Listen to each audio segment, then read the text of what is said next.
Nangangawit talaga yung sumasakit. Yung leg mo, ganun ka ng ganun. Bakit may sumasakit ba? May nangangawit? Ano? Nangangawit pa yun. Nangangawit. Pati yung sa bata. Malamang sa pagtulog yan. Tanggalin mo muna. May isa ka pang damit? O sige, tanggalin mo muna yung jacket. Matagal na. Matagal na? O, kailangan na yan. Mabago na talaga yung posisyon. Kasi hindi yan pangkaraniwan kung palagi na lang nangangawit yung leg mo. Saka may mannerism ako. Eh kasi nga ano eh. Yung sumasakit dito niya, gusto niya diinan. Parang gusto niya palagutukin. Oo, yun. Gusto niyang palagutukin kasi may nangangawit dito. Parang gusto niya mabago yung posisyon. Ganun ang gagawin natin. Kasi hindi yan normal sa bata na pisik ng pisik. Pero kailan to nagsimula, tol? Yung tansya mo lang. Dati ba meron ka na nito? Bata pa? Wala Wala naman. naman. Sa tingin mo, anong pinagsimulan? Naglalaro ka ba ng basketball? Oo, pero sa tingin ko po sa pagtulog. Sa pagtulog? Sige, straight ka lang. Lingon ko rito. Yan, may pain. May parang nakakatak na maiksi. Ano? Wala. Sa kabila. Yan. Dito po. Yan. Okay, sa pakaliwa. Yun. Sige, relax ka lang. Mamaya kasi susubukan ulit natin yung pag ano, para malalaman mo kung nabago na o hindi pa. Pag konting na lang, ibig sabihin nun, nabago na, mag-aantay lang tayo ng 4 to 5 days. Wash out na yan. Okay? Tsaka matatanggal na yung awit niyan pagka ano. May naiipit niya kaya gusto niya. Ginagano niya kaya gusto niya palagutukin para matanggal yung ipit doon.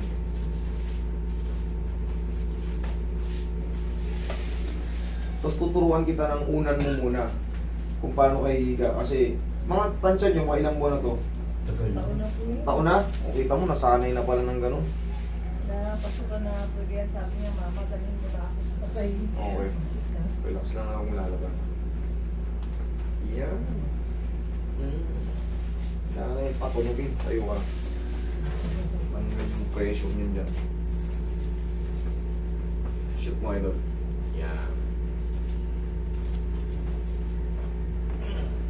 Sige, ubalin mo yung shoes mo. Kasi nga akong patagilid para karatingin na natin yung buong likod mo. Tapos mamaya tuturuan kita kung paano ka muna mag-uunan. Kasi sa unan tayo nadadali. Minsan ang sarap ng tulog natin. Pag nananaginip tayo, hindi natin alam yung una natin, baling-bali na yung leg natin. Pag gising natin sa umaga, Matagal. sige, tapos maliligo tayo na masakit na yung leg natin.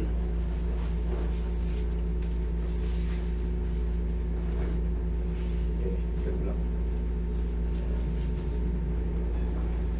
Makapulog yung pagkain. Kabilang side. Ilang taon na ba to? Ilang taon ka na to? 13.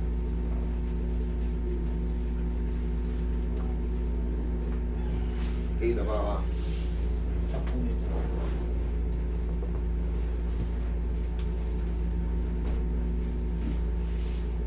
Relax lang.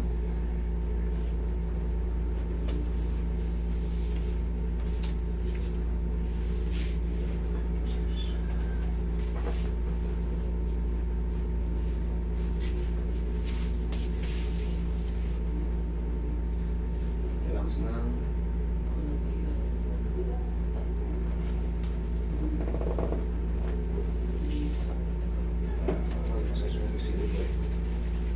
Malaya na ito sa sumpa.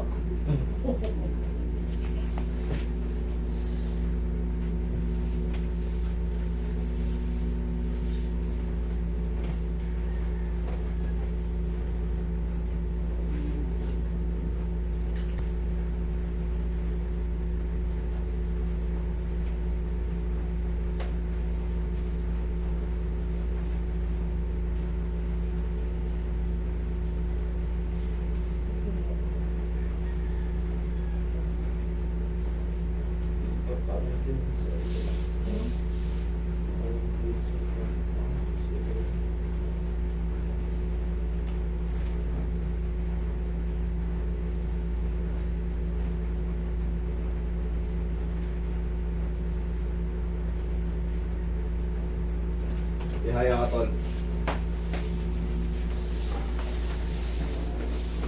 Okay, higa. Patatang ka rin kita kagad. Malabo. Ikaw lang. Higa ka lang. Yan. Sabihin mo. Okay, lagay sa dibdib mo kamay.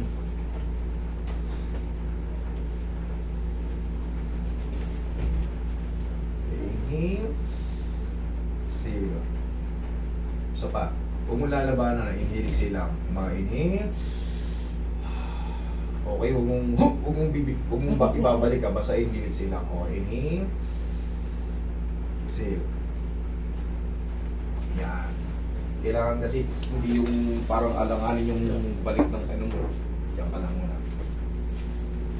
Yan, nabago na yan dyan dito mo.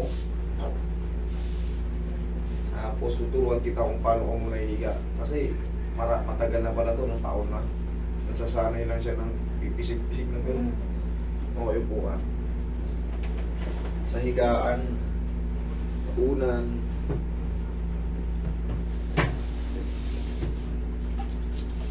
straight ka lang, tol.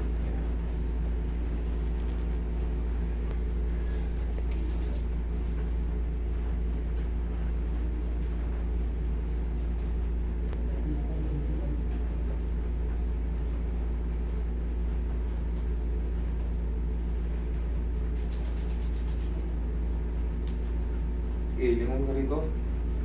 Sa kabila.